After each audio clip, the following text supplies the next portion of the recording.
Hey guys, welcome to this week's podcast episode. And I've got a fantastic guest for the audience today, Greg Barnsdale. He's an author.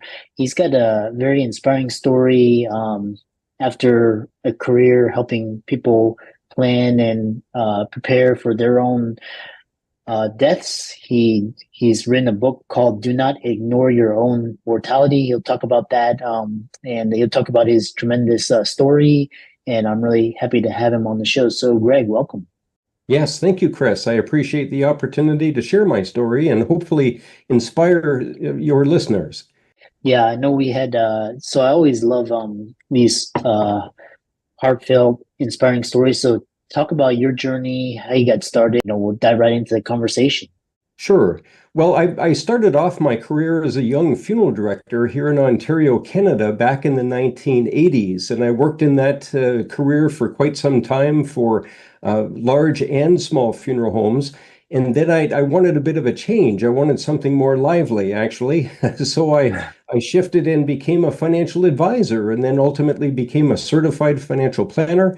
And all of my financial planning clients knew my background as a funeral director, but I always knew at some point, Chris, I would be able to somehow find a way to take all of my funeral experience and merge it with the financial planning experience and somehow create something that would really help people. And I tried so many things that it didn't work. And then I finally figured out that writing a good book would be a great way of really getting this message across. And it's really just a quick conversation starter that reinforces the importance of proactive planning. Yeah, I mean, it's kind of counterintuitive, but the more you plan, the better off you'll be. So, talk about kind of the most common mistakes people make, in your line of work. And I know what's interesting is, I love talking to the older just generation. They just kind of, one of the biggest thing is, this idea of regret versus fear of failure. So talk about, kind of the things that, your clients help do to help prepare themselves.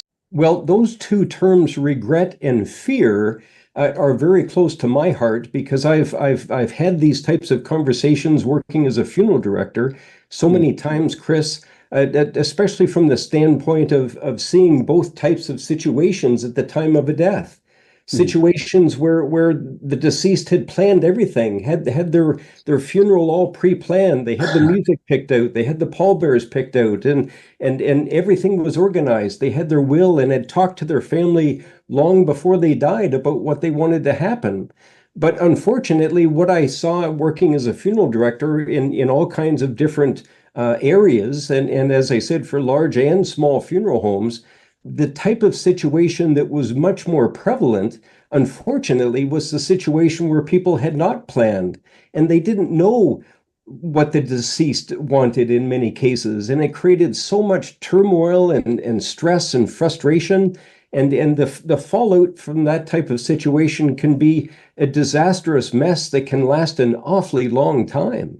Kind of the next question I have for you is, talk about your book and kind of what made you write it. And I know because you have kind of the top 5 key themes that your book delves into. Yes, well, as I mentioned before we started recording this, Chris, I have tried a number of things throughout my financial planning career and also throughout my funeral career as well in trying to create something that would really help people because I think I've got some unique experience that most people don't have in a couple of very important industries. And plus added to that, after this whole career of stressing to people the importance of having their final affairs in order and having a current and valid will and life insurance being updated and beneficiary designations and the role of an executor and all those things. 2 months after I published this darn thing, I was diagnosed with a large brain tumor myself, and I've got a 6-inch scar up the side of my head where I had the tumor taken out just over a year ago. Fortunately, it was non-cancerous, and I've been given a second chance, but it certainly adds to my story about the importance of this type of planning. And what were the kind of the key realizations that you had, after going through this, through, your diagnosis and your treatment and, writing the book, kind of, if you had a kind of a younger person come up to you and be like, what is the meaning of life? Or, what are the top key takeaways that you would tell them? Well, the most important thing, Chris, that I learned out of this, and I knew this before I was diagnosed with a brain tumor, was that it's so vitally important for us to be prepared for these sorts of things. I had my will in place. I had my power of attorney, my medical directives, my life insurance, and everything in place before I was diagnosed with this brain tumor. And I've said this to many people since. I cannot imagine rushing and trying to get all those estate planning steps properly in place with a clear mind with a health diagnosis like that on your plate. It's something that needs to be done proactively when time is plentiful and minds are clear and emotions are not running way up here. And people who leave these sorts of things thinking, well, it's not going to happen to me, it's going to happen to the other guy. But when something like this does happen, it can really throw you for a loop. And rushing to get these things done, it's incredibly difficult. Too is, thank goodness you're here today. And because I know a lot of the when I, one of the big things was I volunteered in a nursing home when I was in a teenager. And, one of the biggest realizations was that they, these residents, they would tell me, I wish I had, I wish I had done X instead of, I wish I had, a lot of this idea of just this idea, the heaviness of regret versus this, the weight of the fear of failure. Kind of talk about that as we go through life and make decisions. Yes. Well, when you talk about that, and I've had those same types of conversations too, Chris, with older people, and I think we all have regrets of in some form or another relating to each of us. But I think of what I had heard Tony Robbins say some time ago, and he called it his rocking chair test.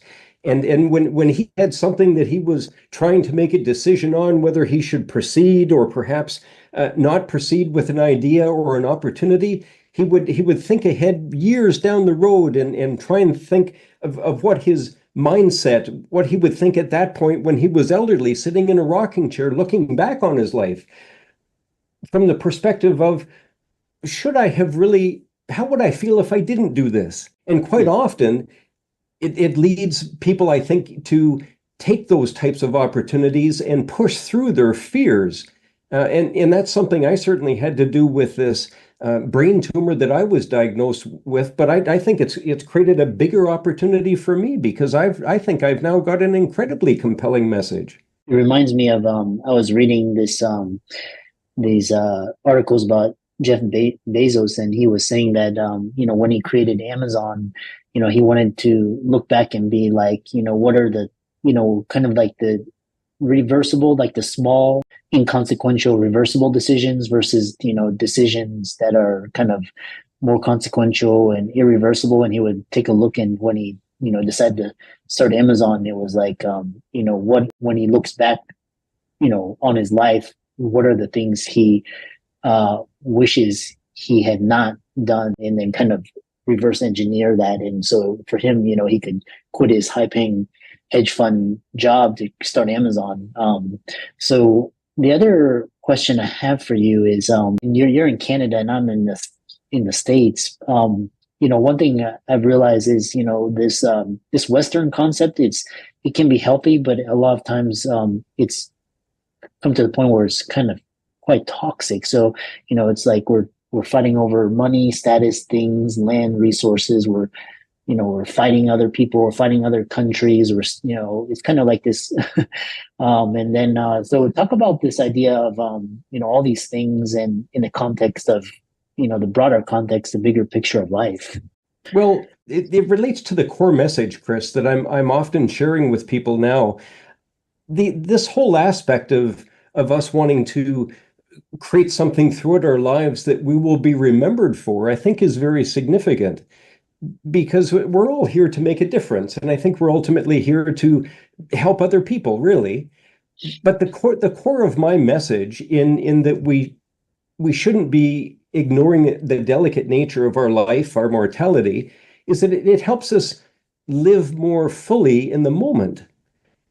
But the planning ahead, the estate planning and all of these sorts of things that we have just talked about, Chris, actually does something else, a number of other important things too. It helps reduce the stress of aging, which is a huge factor. But the results are of proper planning is that it also results in leaving our survivors more financially and emotionally resilient and more likely to get along after we die. And a follow-up question on that is, this facing mortality as a catalyst for life changes, and how can acknowledging one's mortality serve as a powerful motivator for making significant life changes, and share some real life examples? Well, life can seem awfully short. I've seen a lot of situations. I've been to many situations, Chris, to actually physically pick up the dead. As I said, I've worked in the funeral industry as a licensed funeral director, and I've also worked for one of the largest mortuary agencies in all of Canada, working with forensics teams, and et cetera. And I think a lot of people just don't realize that death is really all around us all the time. But people typically are tuned out and they don't think it's going to happen to them. They're not in any rush to set up their will. These statistics are still very appalling that in all across Canada and through the States and in many other countries, the numbers, the percentage of adults that actually have a current and valid will are very, very low. And it's astonishing that in such an advanced culture as that we live in here in North America, that more people aren't leaning into this sort of thing for their own good and for their family. The next question I have for you is, how do people overcome the fear of death? It's a common challenge, and what strategies do you suggest for how people can overcome this fear and live more fully and present? Well, I think it really comes down to the fact, Chris, of realizing that we can't change it. We don't know how long we're going to be here. But this could be the last time, Chris, you and I see each other. We have no idea. We can't predict the future. But I do realize that a lot of people are superstitious, and they are reluctant to talk about these things because they may feel that it may bring bad luck to them. Some people may consider myself bringing bad luck to myself with this brain tumor that I was diagnosed with. But I don't believe that. I've talked and met many, many people that have worked in various end of life type roles who have lived long, enjoyable lives. I don't buy into that type of philosophy, but I do also think that a lot of people aren't sure where to turn. They feel overwhelmed by these types of conversations. And even some studies actually prove that there's a fair number of people that think bringing up these types of conversations, especially in regards to money with their children or other family members, will actually cause infighting. So they put it off and in some cases do nothing. And follow you and reach out to you. Well, I'm all over social media. The best way to find me, though, Chris, is through my website, donotignoreyourmortality.com. People can reach out to me through also LinkedIn and actually on TikTok under author Mortality. And I have a quick story about TikTok. Shortly before my surgery, my stepdaughter said to me, Greg, you should take that video that you recorded just after you told my mom that you had a brain tumor. And at that point, Chris, I didn't know it was non-cancerous. I recorded it in our driveway sitting in the vehicle. And I put it on TikTok as my stepdaughter suggested, and it blew up. It's been viewed over 1.7 million times, and people can see that. Author Mortality on TikTok. But isn't it astonishing that my little video where I talked about if this tumor is cancerous, I have some very serious decisions to make, it was viewed so highly, yet so many people don't have a current and valid will. And I encourage the audience to check out Greg's book and his socials. Give him a like and follow, and really interesting conversation. Thanks so much. Oh, thank you.